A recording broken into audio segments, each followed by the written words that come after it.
to me during the course of our time together. So this is your chance to ask me whatever you want to know about the Elm Creek Quilt series, or about my writing, or about my historical novels, or whatever comes to mind. I am So at your tell us a little disposal. bit about the new book. Well, the new There's book. big things happening at the Quilting Retreat. There are big things happening. What happened in this book follows almost exactly where the previous novel, The World's Fair Quilt, left off, although there actually is some overlap between the two books. In The World's Fair Quilt, sorry if you haven't read it yet, I'm going to be giving you some spoilers. Sylvia and the Elm Creek Quilters are facing some financial issues, and that threaten the continuation of Elm Creek Quilt Camp, because what a surprise! It is a rather expensive proposition to run the country's most prestigious quilt camp from a 19th century mansion in the middle of central Pennsylvania, out in the middle of nowhere. Who knew that would be so tough? The wiring maybe isn't up to all of those high-end sewing machines and everything else. So they've run into some expenses. And in the World's Fair Quilt, Sylvia draws upon memories of a similar time in her life when her family was living in Elm Creek Manor during the Great Depression, and when she and her sister collaborated on a quilt to enter into the Sears the national quilt contest that they held to celebrate the Chicago World's Fair. And while Sylvia is dealing with her contemporary issues and drawing inspiration from the past, she and her Sarah and Matt and Summer and all of the rest are coming up with ideas for new revenue streams so that they can fix the roof and they can keep everything going. Well, near the end of the book, a windfall comes along in the form of a phone call from the celebrated actress Julia Merchaud, who has won numerous Emmys and a Golden Globe. And she's also not only a famous celebrated actress, she is a former and current quilt camper. She and the friends that she met on her first stay at Elm Creek Quilt Camp, they call themselves the cross-country quilters because they're scattered all across the country. And they were introduced to the series in the third novel. Well, Julia has been a camper every year since that first trip, and she calls Sylvia with a proposition. She is the star and occasional director and producer of the hit historical drama A Patchwork Life, which has won Julia another Emmy and has launched the careers of some of her younger stars. And as the name of the series might suggest, there's quite a lot of quilting that the characters do in this historical drama set on the Kansas frontier.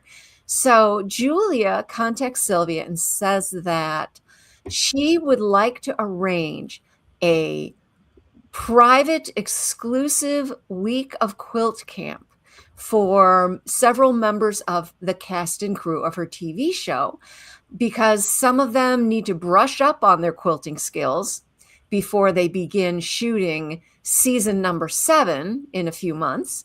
And others are new members to the cast, and they need to learn how to quilt from the very beginning. So since shooting begins in January, Julia and her friends cannot wait until the regular camp season.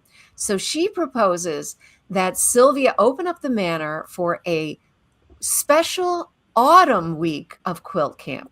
Usually Elm Creek Manor is closed for the season, but Julia proposes opening it up and giving them the special intensive quilters boot camp lessons that they need so that they can quilt perfectly and in character when the new season of the drama begins shooting.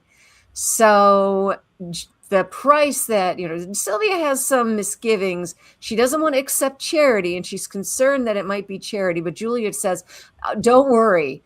if you've seen how some of my colleagues quilt, you know that you and your fellow teachers are going to be earning every penny helping them learn to quilt. So Julia mentions a fee that just has Sylvia speechless with relief and gratitude, because it will pay for the new roof on the manor. It will pay off some other debts, and it really is an answer to their prayers. And she also thinks it's going to be a lot of fun. So of course Sylvia agrees. And that is the story that Sylvia knows. That's from Sylvia's perspective. But in the Patchwork Players, we get Julia's perspective, and we learn that there is more going on than just these quilting lessons. Julia has been just absolutely thrilled with the success of her series. She loves the series, the creative work, and she doesn't object to the awards. Those are also very nice. But something that is especially important to her are the relationships that she's formed with the members of the cast and crew. They really are her found family, and she just loves every day that she's on the set. She enjoys every day that she's planning for a new script, or even doing some, extra voice work. She loves every part of it, and she would be happy if this series could continue forever, or at least until she's ready to retire. She wants it there as long as she wants it there. Unfortunately, and this is in the beginning of the book, so I'm not giving away too much in the way of spoilers. When Julia is hosting a premiere party at her home in the Malibu Hills with a view of the Pacific Ocean in her screening room in her house, and it's for the premiere of the 6th season. And much to Julia's surprise and dismay, she learns that several essential members of the cast and crew are going to be calling it quits. They are not sticking around for season 7. They have found other creative challenges. They found other promising opportunities. One of the young men who plays her grandson has decided he's going to take a break from acting and go to college, because he missed out on the usual school experience being a child actor all those years. So Julia is so disappointed and alarmed, and she decides that there must be something she can do. And then she concocts a brilliant scheme. She thinks back to that first week that she experienced at quilt camp, where she let her guard down and she let people in, and she admitted to her weaknesses, and she attempted to learn new things. And most of all, she made friends with the cross-country quilters, and they have become her lifelong, her friends, her very dearest friends. And they've stayed in touch. They work on quilt projects while they're separated, and they reunite every year at quilt camp to renew their friendship and just have a wonderful time together. And Julia thinks that if she could get members of her cast and crew to spend a week at Elm Creek Manor with her, to sure brush up on their skills, but really for a bonding experience, she is confident that they will remember how much they mean to one another, how their experience as a cast and a crew and a team and a family is really something very special that you don't find on every movie set or every TV studio. And so she thinks if we can just get everybody there and we have a wonderful time, they will change their minds. They will tear up those other contracts. They will banish those other plans, and they will all sign on for at least a few more seasons of A Patchwork Life. So that's Julia's brilliant plan, and it starts off pretty well. But if it were truly a brilliant plan and flawless, then it would be a very short and a very dull novel. So it's not long into that first week of quilt camp when things start to go badly awry. badly awry or hilariously awry, whether you are Julia or someone reading about Julia.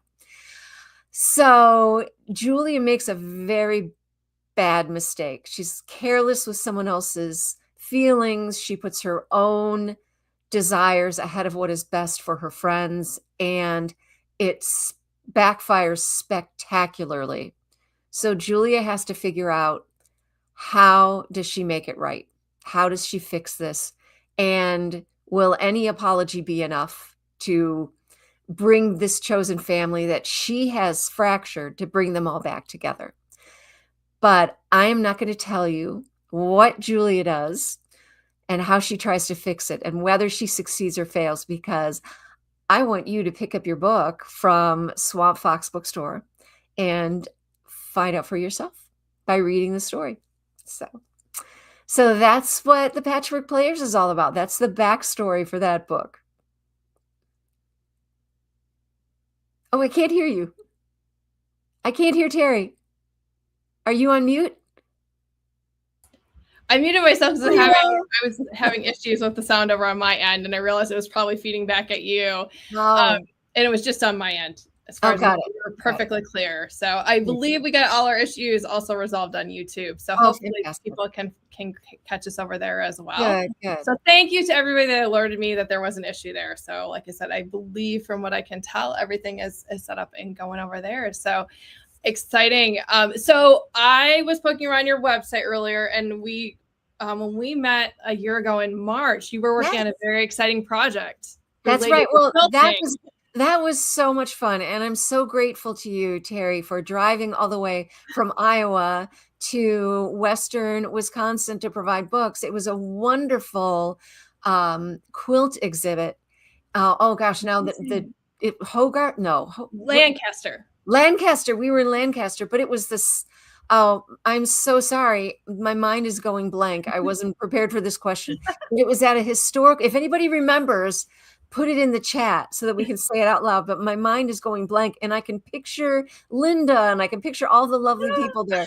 It was this wonderful quilt exhibit at the Historical Society there.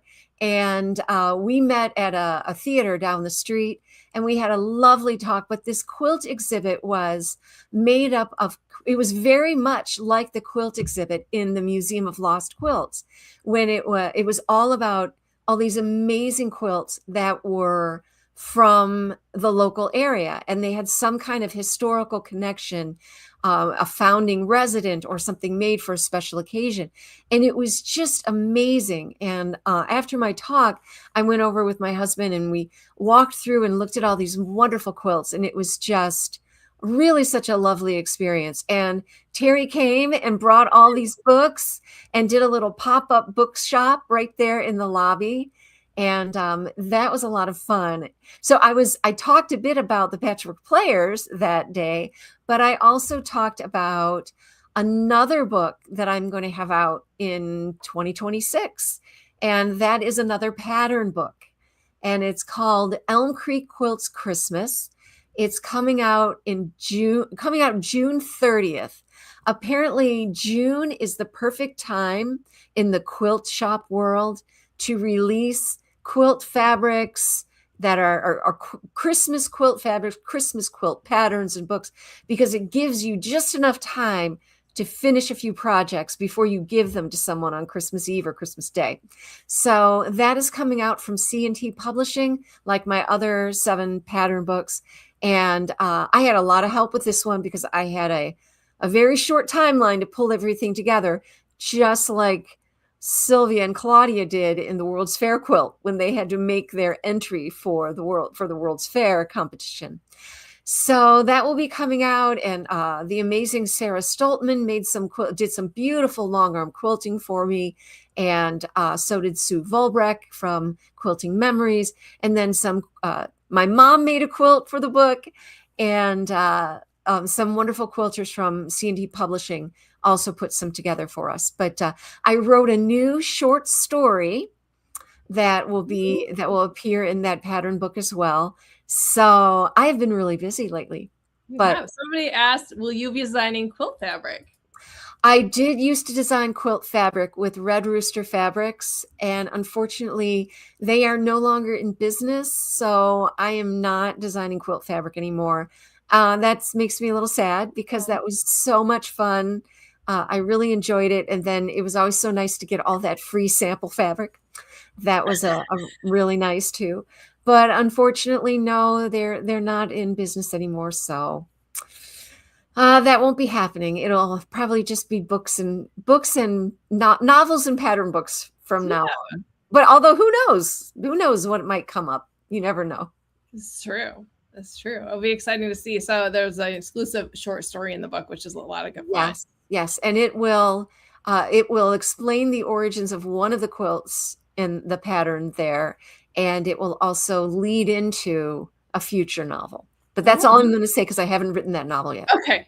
So so there are more exciting Elm Creek adventures coming down the pipe. There will be. But my next novel will be coming out in 2027, and that is a standalone historical novel. It's I just called, answered the question a couple people asked. If oh, they good. Wait, what was the question they asked? What was my they next wanted book? to know if you had any plans for another historical novel. I do. I have a whole list of historical novels that I hope that I get to write someday. Unfortunately, sometimes another author gets to that item on my list before I do, but that's okay because then I can enjoy it as a reader, instead of writing it myself, which is kind of nice in its own way. But my next book will be set in the UK in 1881 and 1882, and it is called The Rational Dress Society. And this is a book about dress reform in Britain. And it also has to deal with suffrage movement. And my husband says that this is his favorite book of all the ones that I've written. And I don't know if it's his favorite book of all time or just of my books. Probably just of my books, but that's good. That's still very high praise. So this book centers around a fictional young woman named Josephine Mayberry. And she wants to be a solicitor, but women are not allowed to be solicitors in England at that time. So she's trying to figure out a way that she can get to pursue this dream. And in the meantime, her aunt wants to get her married off properly. And Joe's a little ambivalent about that because she's concerned that marriage will prevent her from pursuing her other goals. So, frustrated with Joe's lack of cooperation on the marriage market, her aunt sends Joe off to live with a distant relation who is based upon a real life woman. Of course, I have fictionalized her life, but the historical woman is Frances Wallace Pomeroy, Lady Harberton. So she is a vicomtesse, and she was in real life too, very much involved in the suffrage movement and in dress reform and in all kinds of important causes. And she takes Joe under her wing and wants Joe to join her in fighting for women to get the right to vote and fighting for women to be able to free themselves from the oppressive clothing that, the super tight corsets that made it impossible to breathe, and the layers and layers of heavy cloth, the long skirts, just that really were meant to keep women kind of immobile and just there for observation, not for movement, not for motion, not even for deep breathing. Lady Harberton was also an avid bicyclist. Bicycles were becoming all the rage, and a lot of people weren't that happy about women being able to ride bicycles because all of a sudden they could explore on their own power. They could travel unescorted, and they had this new freedom, and they were learning how they could move, and they learned to enjoy exercise and the thrill of speed and all of this other thing. But in order to be able to really ride your bicycle well, you need to be able to dress appropriately for that sport. So that's where the big corsets or the tight corsets and the layers and layers of heavy clothing just weren't working. So Lady Harberton and others like her wanted women to be able to wear divided skirts or knickerbockers, always dressed very appropriately. These were not, Lady Harberton, she was, very modest and tasteful, and everything still had to be beautiful. She did not want women to wear trousers. Heavens, no. These were still very feminine and beautiful garments. But they let women exercise and breathe and explore and not have to hobble along in a skirt that was super, super tight, which was the style previous, just right before the novel begins. And it was supposed to follow the natural form of the human body, but it was a human female body that was absolutely motionless. So Jo gets involved in these important causes, but there's also a secret family scandal that Jo is trying to keep secret. And she also is meeting several gentlemen, some of them very nice, some of them that just drive her absolutely crazy. So Jo is juggling all of these different things as she's really trying to make her way in life and learn about herself and pursue her goals. So that's called the Rational Dress Society, and it's coming out in 2027.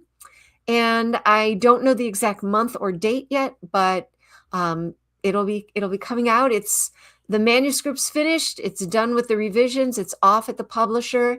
And as soon as I have a cover to show you, I will, but that's probably still a few months away. So that will be coming out in 2027. And I hope you look for it. Swan Fox Books will be able to get a copy to you, I'm definitely. Sure. So did you get to travel to England, or did you do all your research locally, like in Wisconsin? Well, I have been to England. So a lot of the story is set in Windsor, and I did spend some time in Windsor and then in London as well. I didn't travel for this specific trip, or for this specific book, but I have traveled to the places that I wrote about. So, but then, I had to do more research into what it looked like then and what was available then, not what was in the 21st century. Although, of course, part of the beauty of London and Windsor is that so much that was existing then still exists today. But I did have to do a lot of historical research, both online and through the Wisconsin Historical Society archives and the UW Memorial Library. That was also wonderful. And I also read, one of the fun things about writing Rational Dress Society was reading some of the manuals that women with more would write about how they learned to ride a bicycle. Or there's one book with, I love the title, Lady Cycling, what to wear and how to ride. Lady cycling. It's different from gentleman cycling, apparently. But, just hearing what advice one avid bicyclist would give to another woman to encourage her to get out there and ride her bike. That was really a lot of fun. And then reading newspapers through the British newspaper archives online to see what Lady Harberton was saying she made a number of speeches advocating for suffrage and advocating for rational dress and other causes that were important to her. So getting to read speeches that she delivered in public or articles that she wrote for magazines. She would like to write a lot of very sternly worded but very witty letters to the editor of all the newspapers. So getting to read what she wrote in her own words was really a lot of fun, and it really enhanced it just made the writing process so much of an adventure and so inspiring for me. That's exciting. I can't wait to see it. Good. And read it when it comes out. There is a question in the chat that goes back to quilting. Karen wanted to know, have you ever thought about teaching on a quilting cruise? I didn't know there were quilting cruises. Well, I have been on a quilting cruise. I did a cruise for a cure, or was it quilt for a cure? Well, I went on a special quilt cruise to Alaska This would have been in 2004. Yes, because it happened to be very close to my husband and my 10th anniversary. So we went along together to do the cruise and to help raise money for breast cancer research, and also celebrate our anniversary. My mom came and stayed with our boys, who were quite young at that time, 4 and 2. So it was our first trip away from them, and it was hard, but it was also so wonderful. So I have done that, but I am not a quilt teacher myself. I have taught writing at the university level, but I taught at Penn State University Park campus, and I taught at Edgewood College here in Madison, but I have never taught quilting. So I think if you're going to go on a cruise, you would want someone who actually is a qualified quilt instructor, and not me just, oh, well, you could try that. Oh, well, you could try that instead. So, yeah, you wouldn't want me teaching you. I mean, I taught my mom, but that's more of a one-on-one thing with a very, very tolerant student, my mom. So, I think you'd probably want a more qualified quilt teacher for that. But I went and I did I talked about the novels, I talked about the series, and hung out with the other cruisers, and then, had a lot of fun doing day trips and stuff like that. So I have done a quilt cruise, but it was more of I was like the book author person, not the quilting teacher. The special author guest. I was the special author guest, yeah. And it was a lot of fun. It really was a lot of fun. So Anna has a question. They ask, do you find that sometimes you need to go looking for inspiration, or do you typically have novel ideas jump out at you unexpectedly? I think it's a little bit of both. It depends on the book. Sometimes an idea has just come to me. Often one book will inspire the next book, just like Patchwork Players came from the idea that I had in the World's Fair quilt. Like, I was not planning the Patchwork Players when I had Julia call Sylvia and say, hey, here's something that will solve both of our problems. A special quilt camp week for which I insist paying top dollar, and I will not take no for an answer. After that, I started to think that, when the book was in the production process and I'd send it to my editor, I thought that would probably be a really fun week of quilt camp. Boy, I would really like to see that. And then when my editor finished reading the World's Fair quilt and got back to me with it, she said, I would love to see that week of quilt camp. Can you imagine? That would be so much fun to see all of this band of players come to Elm Creek Manor and have quilt camp together. And I said, I had the same thought. So that's how we decided, okay, well, that's what the next book's going to be. We're going to write about that. So that was pretty funny. And the title came from that too. When my editor said, oh, this merry band of players descending on Elm Creek Manor. So that's where the title came from too. I thought, oh, I got it's nice alliteration. I like it. Yeah, I like that too. Yeah. Yeah. So that's how that, and other times, I'll a bit of historic, while I'm researching one historical topic, I'll come across a particular historical figure or a group of people or an important historical event that I will say, oh, wow, this is so interesting. I would love to know more about her. I would love to know more about what their experiences were like. And then I'll kind of file that away. I'll put it on that list I mentioned earlier. And then, because, as tempting as it would be to drop what I'm working on and go and research that new topic, I have to stay on schedule. I have to stay on the course. So I'll file that away. And then later, when I finish the current project, I'll go back to that list, and I'll often just look through and say, oh yeah, that, you know what? I still really love that idea. Sometimes I'll look at my list and say, what was I thinking? We'll not go that one yet. But very often I'll think, you know what? This would be a great time to write this book. And Rational Dress Society was actually on that list for a number of years. And while I was doing other things, and then I came back to it um, just because it seemed like, there was a lot in the news about, women's rights and women's right to decide what they wear, and things that were curtailing women's freedom. And I thought, this sounds like it would be very timely now that we're seeing new restrictions around the world on what women are allowed to wear, and are they allowed to go out in public and things like that. And I just thought that a book that really that kind of talked about that, letting women have access to movement and transportation, and not being oppressed by their clothing, but rather liberated by it. I thought that would really resonate with modern audiences. So that's how I came to pick Rational Dress Society. But ideas come to me in lots of different ways. So it sounds like you're one of those authors, you like to work on one project, get it finished, and move on to the next. Well, I like to work on one rough draft at a time.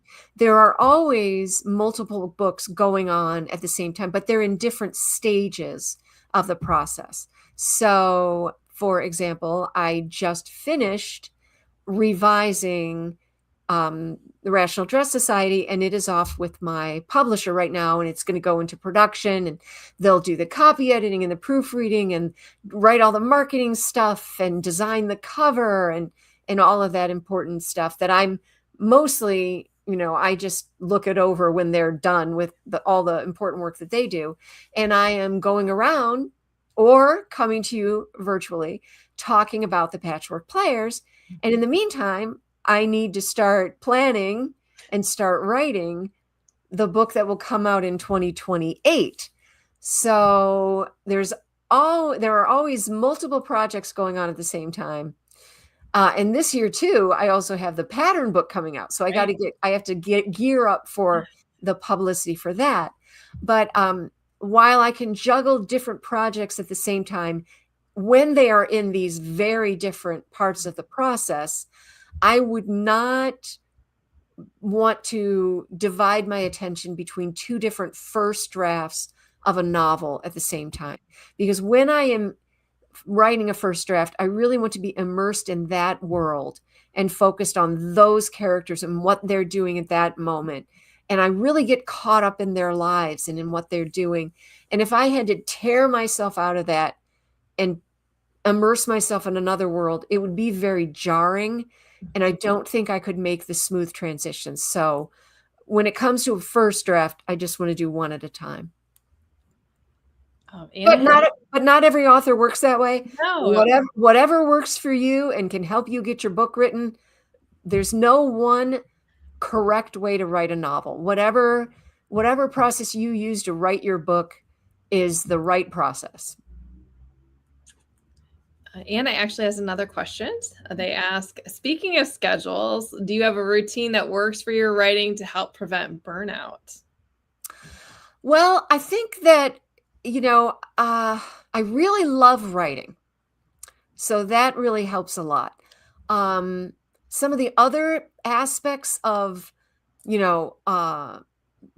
being a published author are more grueling and more exhausting for me. And those tend to burn me out, but not the writing itself. And I just try to maintain a healthy work-life balance as much as I can. I have a lot of support from my family who've always encouraged me to do this work that I love. And, and when I hear from readers that they really are glad that I wrote a particular book, then that makes me feel that, yeah, whatever struggle or difficulty or, psychological pain I went through to write a book, it's worth it if it really meant something to someone else. So, but I often find that quilting helps relax me. Like if I'm struggling with something, a particular description, or can't quite figure out what to do next with the plot, sitting there at the computer and trying to force it to work just leads to more frustration. So I find that if I set that aside and then I go do something else where my thoughts can flow more freely, sometimes that's going for a walk or going for a run or working on a quilt or just designing a quilt, then I find that my thoughts become unsnarled, they untangle, And then an idea will often just pop right up to the surface, like a bottle that had been submerged and somebody let go of it and up it comes. I like that. So really switching between, you know, sedentary activity of sitting at a desk and physical activity like taking a walk outside, or one creative activity of writing and a different creative activity of quilting, I found that that helps keep things loose and flowing, and it helps me keep going. Beth asks, will there be additional books in the Elm Creek series? Yes. I don't want to say too much because I haven't even started writing it yet. But the book after The Rational Dress Society is going to be another Elm Creek Quilts novel. It's in my contract, so that's, you know, that's, I promise you that's what it'll be. And that will be coming out sometime in 2028, assuming that I finish it on time. I don't see any reason why I wouldn't, but you never know. No. If you've been following me on social media, you know that 2025 was quite a year for me, and even more so for my husband. So you never know what life is going to throw at you. But you know, assuming everything stays on course, there will be another Elm Creek Quilts novel out in 2028, and I hope that's good news. Yes, there's lots of hearts. Beth is excited. But I haven't exactly narrowed down what I want to do yet. So I'm not going to give you a working title or possibilities because I might change my mind and I don't want you to be disappointed. I wanted that other book you talked about with Terry. We don't want to. We don't want to. I couldn't do it. I tried. So, one of the questions, if people have questions, we have time for a few more questions on from the audience. So if you want to drop those in, if you have questions, please do that. I've got one more question for Jennifer. Sure. Because I'm always looking for new authors and new books and new ways to discover. So I love asking authors to share an author or a book that you think everyone should read. Maybe it's a book that's coming out this year or one that you've read in the last year or so. I can tell you there's a book. Stephanie Dre has a new book out. Ooh, I've read her Founding stuff. Mothers, I think. I think it's called, I should know this. I think it's called Founding Mothers. Obviously, I haven't bought it yet. I need to buy it. I need to order it from you, Terry. And have you, I understand that you ship nationwide. You do. So I need to get this. I haven't got, because see, usually when I go on my book tour and I'm in a bookstore, I buy a book or two while I'm there. But the tornadoes have kept me from tornadoes and baseball-sized hail. So I'm really, really looking forward to that because I love all of her books. Just wonderful. I recently finished reading I guess it's a historical novel. It's set in like 2021 and 2014. It's not in it's coming out soon. But I read it in the advanced readers edition to give it a quote. Yeah. And it's called City of Widows. And it is absolutely wonderful. It is set in Afghanistan in 2014 and in 2021. And it focuses on this group of women and what they had to deal with during those incredibly tumultuous years. And it is powerful. It is challenging. It is very enlightening because I think a lot of us here in the US don't always have a good understanding of what it was like for women over there. We have a general sense, but this really, one of the great things about fiction is it puts you into the perspective of, it doesn't just give you facts about what happened. It helps you experience that through the eyes of a character. And so I really recommend that. City of Widows. It was fantastic. I also always recommend Mary Doria Russell. I love her historical fiction. Sarah Winman has a book out. This is going back a few years. Still Life. I love it. It's historical post World War II fiction about a veteran who ends up returning to Italy, where he served after the war, and makes a expat life for himself there. Beautifully written. Boy, There aren't a ton of books that take place in that time period. I'm always on the lookout for those. So. Yeah, I mean, I like to read. I love historical fiction. I also read a lot of contemporary fiction too.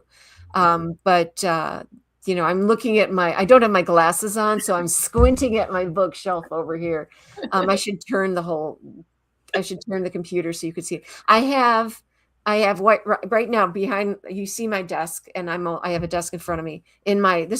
We call it used to be my office, but my youngest son likes calling it the library, so we call it the library now.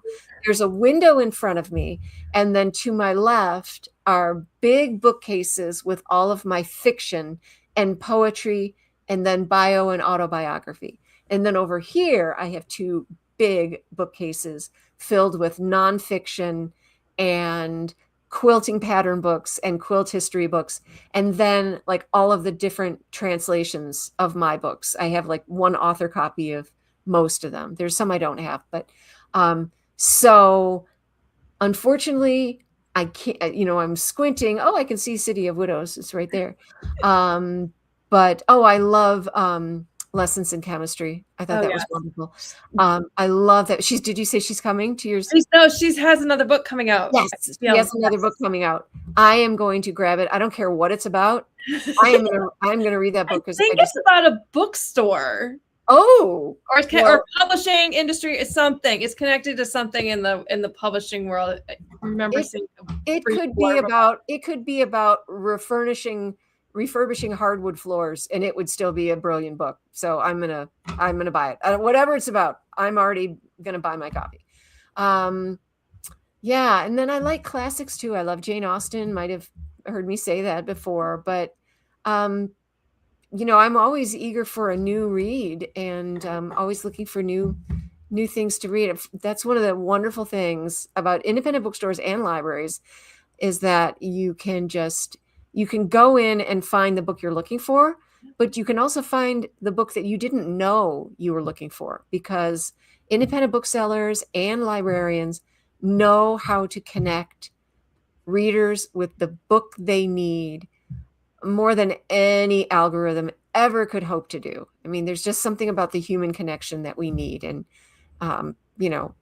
that's just something. I mean, if the Library Appreciation Week, and we're coming up on Independent Bookstore Day, boy, it's very timely to remember that, they are such an important part of, if you love to read, those are two groups that make it possible for authors like me to get the books you love into your hands. So it would not work without them. So do support them. Do support them, please. Jessica has a question, because I know that you've done this. I know you've gone to this event before. They want to know, will you be at the Great Wisconsin Quilt Show this fall? I hope so. I sent in my application. I have not heard yet if I've been selected, but I really hope I will be. I love the Great Wisconsin Quilt Show. It is so much fun every year, and I really do hope to be there. And as soon as I have information about it, I will post it on my website. And but I am keeping those days free. So I sent in my application. Fingers crossed, I'll be chosen. I'll be one of the lucky people chosen. And then I will be there in September. Sounds amazing. Well, I don't know if you can hear it, but the rain is here in Iowa. So it's not too far away from you up there in Madison. I just see it's here. It is windy and ominous skies out the window here. Well, hey, but you know what? The power didn't go out. Yeah. So we were able to have this. We didn't lose our power. Yes, we still have power, but we're coming at the top of the hour. So if there are any more questions, go ahead and drop them in the chat. I'll have to send you a link, and I'll have to post it on YouTube all over the place too. There is an author in Minnesota. There's an author in Minnesota. He writes middle grade and YA, and he also has did a motivational novel. And he had a video. He does videos I think it's almost every day he has a video, and he's usually sharing stories about his life as a teacher and his encounters with students. And one of his favorite stories is about taking a student into the school library to find a book. And he didn't as a teacher, had run out of ideas for the student, and they talked to the librarian, and the librarian found a book, the perfect book for the child. Oh, And the wonderful. librarian said that she loved a good lost and found. So you don't know what you're looking for. You don't, and then Yeah. and you just know. And so every time I watch the video, I get a little choked up. So. Yes, I am too, and I haven't even seen the video yet. Yeah, but I remember being that child and wanting, being a child like that, and going into the library and not knowing, oh, how am I going to find? There's so much. Where do I start? And having a children's librarian just steer me in the right direction, and, really just opening up that whole wonderful world to me. And we got to keep both of those institutions thriving. We need them now more than ever. Libraries and independent bookstores. So I think Millie has our last question of the night, and they ask, how do you keep up the pace of one or more books per year? I do not know. It's funny. I was talking to my agent just today, and right now I do have, 2 books for 2026, 1 book for 2027, 1 book for 2028. And after that, I think I might start cutting back to just 1 book every 2 years. Mm-hmm. Please don't hate me, but I am not when I first started publishing, my first book came out in 1999, and I cannot keep up the pace that young woman set. I can't do it anymore. So I will be, I think I say this, and then I might say, oh no, I can do it, and I'll sign. But right now the plan is, to start spreading them out a little bit more so that I can keep going, because I hope you still want to keep reading them. Oh, definitely. I'll need to, but I think that is going to be the plan. So I guess the answer to your question is, how do I do it? Not very well. So, for the sake of, my mental health, I need to slow it down a bit. It's time. Anna says it's fine if you change your schedule up. Thank you. I appreciate it. You get me, Anna. You get me. Thank you. So I want to say thank you to Jennifer for pivoting and being so flexible for tonight. You're welcome back in Marion anytime. Thank you. And so when we get closer to knowing when the 2027 book comes out, we'll get you on the calendar for that. Yeah. And hopefully everybody that joined us will be able to see you somewhere in person. Jennifer is great with social media. Her website is fantastic. She keeps it so up to date. So I encourage you to follow her on social media. Check out her website. Do you have a newsletter? I do. You can sign up for it on my website. I try not to bury you in emails. So I mostly, just let you know when I have something important to tell you about. But yeah, you can sign up for it. And it is just, if you give me your address on my website, I do not give it to anybody else. I don't even know how to give it to somebody else.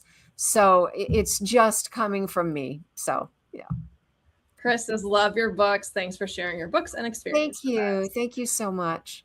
And thanks for tuning in, and thanks for your flexibility. I know it would have been nice if I could have been there with you today, but we have to make sure we all survive to be able to keep reading and writing.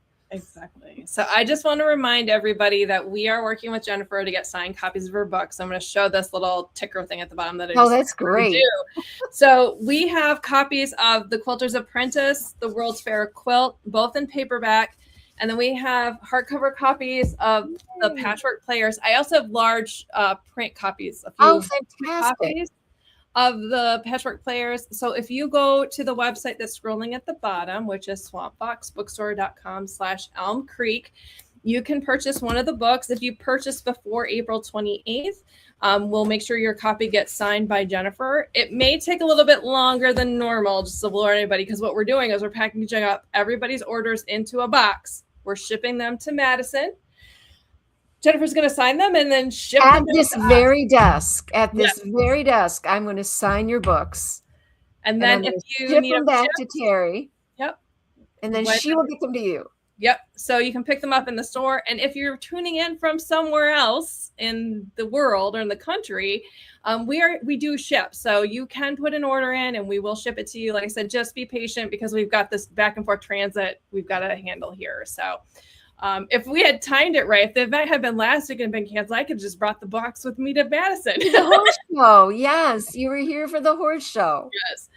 So thank oh, you wow. so much. Yeah, next year maybe we'll do that. We'll figure it out. Yeah, we'll figure it out. We figured this out. We did. Yeah. Yeah. So thank you everybody for tuning in. Thank you. And apologize for the glitches on YouTube. I'm glad we got the viewers over there all situated. And the replay will be up until the internet doesn't exist anymore. So feel free to share it with everybody that you know. And once again, thank you, Jennifer, for joining us tonight. My pleasure. Thank you, Terry. I really appreciate it. Have a good night, everyone. Good night. Stay safe out there.